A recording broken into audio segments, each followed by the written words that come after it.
Self-awareness, the ability to take an honest look at your life without attachment to it being right or wrong, by Debbie Ford.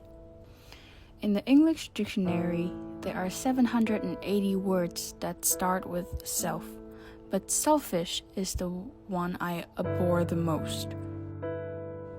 The reason is simple. I was scared after being branded the self-centered, self-absorbed, and self-serving child the day I asked to be removed out of the current hostile living condition. I stood frozen, dumbfounded, yet stricken with guilt. Born a girl in a traditional family, I observed my mother's unconditional love with respect and gratitude. My sister and I were taught that self-sacrifice was the most admirable virtue of Vietnamese women. Maintain that fire, my mother said to my engaged sister. The fire that cooks your family daily meals, warm your children's bed, it is our job and our duty. I always picture love and passion as a cozy, flickering fireplace, and I naively vouched to follow the footsteps of my family's women passing on that torch. Little did I know, we should never play with fire. The more passionate one's love was, the more devastating its tantrum became. When my sister gave birth to her first child, she moved back to our house along with her husband so that we could take care of them best. Unfortunately, like every new parent, they were under tremendous stress. What started to be typical bickering, venting, frustration quickly escalated to cruel exchange, hurling one another. What was once a safe nest turned into a constant battlefield filled with ticking bombs. Junior year, I walk on eggshells, tiptoeing around my own house, fearing for both my sister's sanity and her safety. I started to lose sleep. My ears were glued to the wall, awaiting for the slightest cry for help from my sister to rush to her aid.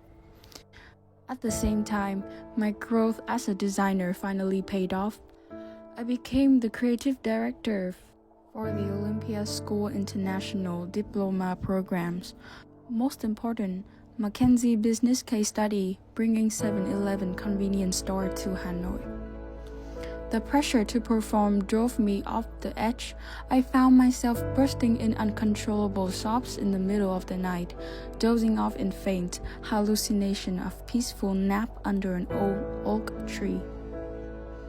Stricken with guilt of betraying my family's value, I took all the courage to ask for permission to let go of my sister's fire, which torched my palm into bubbling blister. We must stay together as a family. We must stand by her. We must not think of ourselves, for family always comes first, said my mother. I was drowning in pain. How can I explain to my mother, whose pages on self-love, self-appreciation were ripped off from her dictionary the moment she was born? How can I explain to her it was not selfish, but self-awareness and self-protection I was practicing, and I could not help anyone if I myself was at risk?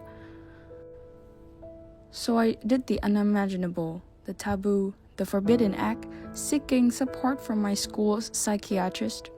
Without shame, without fear, I opened myself up and learned to understand my mother, to communicate with her, and to help her help herself.